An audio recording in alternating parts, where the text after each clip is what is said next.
Assalamualaikum warahmatullahi wabarakatuh. Perkenalkan, nama saya Nur Hasanah. Saya adalah peserta Latsar CPNS golongan 3 angkatan 29 kelompok 2 tahun 2022 BPSDMD Provinsi Kalimantan Selatan.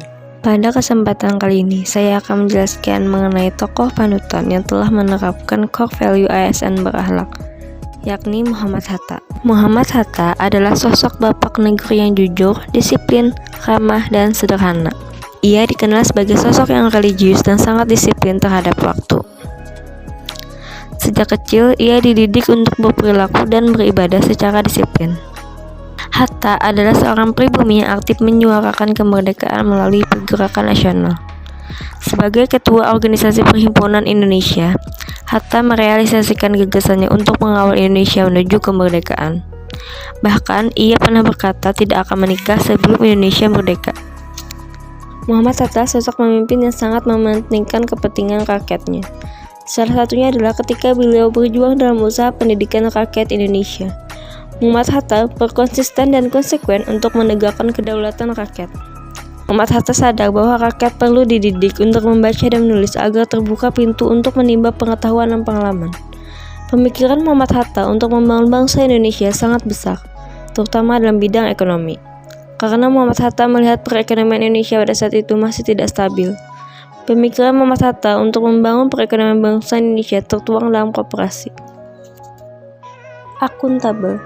Muhammad Hatta merupakan sosok yang akuntabel karena terbukti selalu bersifat jujur dan tidak pernah korupsi. Sikap teladan yang dapat dicontoh dari Muhammad Hatta salah satunya yaitu sikap yang jujur karena tidak pernah melakukan praktik korupsi, kolusi, dan nepotisme selama menjabat sebagai pejabat negara. Muhammad Hatta tidak pernah tergoda dengan uang dan kekuasaan.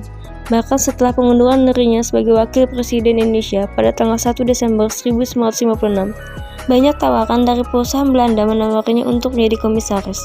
Tetapi beliau menolak karena malu dan tidak mau dinilai rakyat sebagai seorang yang hanya mementingkan kepentingan pribadi dan tidak memperhatikan kepentingan negara. Kompeten.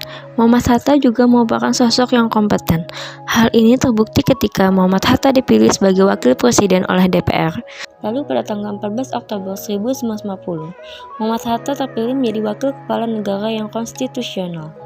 Sikap tegas dan berani yang dimiliki oleh Muhammad Hatta tercermin ketika Muhammad Hatta memberikan saran kepada pemerintah melalui surat-surat yang dikirim ke pemerintah sebagai bahan pertimbangan, terutama ketika dalam masa Kabinet Ali Sastro-Midjojo. Karena Muhammad Hatta merasa Kabinet Ali Sastro-Midjojo sering bertindak tidak adil dalam hal kepegawaian. Selanjutnya adalah harmonis. Menghargai berbagai perbedaan ditunjukkan ketika usai proklamasi. Tiada sosok lain yang diinginkan Bung Karno untuk jadi wakilnya di pemerintahan selain Bung Hatta. Terlebih, Bung Hatta sepemikiran dalam dasar negara Pancasila yang digali Bung Karno, yakni penghapusan 7 kata pada sila pertama Pancasila. 7 kata yang dimaksud berbunyi dengan kewajiban menjalankan syariat Islam bagi pemeluk-pemeluknya. Bung Hatta teguh berpendirian agar 7 kata tersebut tidak dicantumkan dalam sila pertama Pancasila, karena Bung Hatta menyadari bahwa Indonesia tidak hanya terdiri dari satu agama saja.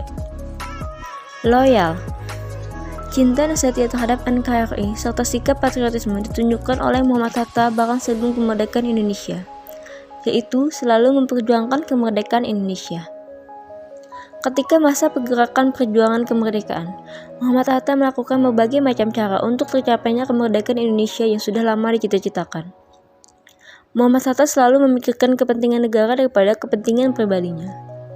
Selain itu, Muhammad Hatta tidak pernah tergoda dengan kekuasaan dan uang. Setelah menjadi warga negara biasa, banyak sekali tawaran pekerjaan dan kedudukan namun selalu ditolak oleh Muhammad Hatta. Salah satu tawaran itu datang dari Bank Dunia yang menawarkan pekerjaan. Selain itu, ada juga perusahaan Belanda yang menawari Muhammad Hatta untuk menjadi komisaris dengan gaji yang cukup besar, namun semua itu ditolak. Walaupun telah memiliki jasa yang besar untuk kemerdekaan bangsa Indonesia, Muhammad Hatta tidak ingin meminta sesuatu untuk kepentingan pribadi dari orang lain maupun kepada negara. Adaptif. Sosok yang mudah beradaptasi pada berbagai situasi. Contohnya, saat Muhammad Hatta merasa perlu dengan pinjaman dari luar negeri untuk mengusahakan kemakmuran bagi rakyat Indonesia. Karena pada saat itu memang perekonomian Indonesia tidak stabil. Tapi, Muhammad Hatta juga mengetahui bahwa pihak luar negeri tersebut tentu mempunyai maksud dan motivasi sendiri, yaitu untuk mencari keuntungan. Maka dari itu, Muhammad Hatta menganjurkan bahwa perekonomian Indonesia dengan berlandaskan koperasi. Kolaboratif. Salah satu sikap kolaboratif yang selalu diperlihatkan Muhammad Hatta adalah tingginya sikap demokratis dan gotong royong yang dimilikinya. Kesediaan Muhammad Hatta untuk berdialog, berunding, dan bersepakat dalam menyelesaikan setiap permasalahan yang ada merupakan tujuan untuk memberikan kesempatan yang ada pada semua pihak. Muhammad Hatta selalu mengatasi dan menyelesaikan setiap permasalahan dengan cara demokrasi, yaitu cara damai bukan cara kekerasan. Sikap demokrasi tersebut memperlihatkan bahwa jiwa demokrasi telah mendarah daging di dalam diri Muhammad Hatta. Demokrasi yang ditanamkan oleh Muhammad Hatta pada dasarnya adalah demokrasi yang bertumpu pada desa. Demokrasi desa adalah demokrasi asli bangsa Indonesia. Salah satu ciri demokrasi asli Indonesia yaitu gotong royong. Dari penjelasan sebelumnya, dapat kita pahami bahwa sosok Muhammad Hatta merupakan tokoh yang patut dijadikan panutan seorang ASN, karena beliau sukses menerapkan sikap berakhlak pada kehidupan sehari-hari, terutama antinya beliau terhadap kegiatan yang berhubungan dengan korupsi. Selain itu, Muhammad Hatta dikenal sebagai Bapak Koperasi Indonesia, karena menurutnya koperasi adalah usaha bersama untuk memperbaiki nasib penghidupan ekonomi berdasarkan tolong-menolong. Sekian penjelasan dari saya, semoga para ASN dapat mengambil pelajaran dan contoh bagaimana sosok Muhammad Hatta dalam kehidupan sehari-hari. Akhir kata saya ucapkan terima kasih. Wassalamualaikum warahmatullahi wabarakatuh.